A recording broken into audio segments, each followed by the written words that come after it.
আসসালামু আলাইকুম প্রিয় ভিউয়ার্স, আশা করি সবাই ভালো আছেন।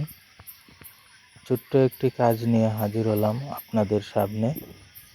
এতক্ষণে আপনারা হয়তো বুঝে গেছেন আমরা আজ কোন বিষয় নিয়ে কথা বলবো। একটি ট্যাঙ্কি ফিটিংস করে কিছু বিষয় আপনাদের জানতে হবে, এবং সবচেয়ে গুরুত্বপূর্ণ বিষয় হলো পানির প্রেসার কিভাবে বাড়ানো যায়। বিষয়টি খুবই গুরুত্বপূর্ণ, তাই সম্পূর্ণ ভিডিওটি দেখতে থাকুন। সবাই ভালো থাকবেন, সুস্থ থাকবেন। আল্লাহ হাফিজ।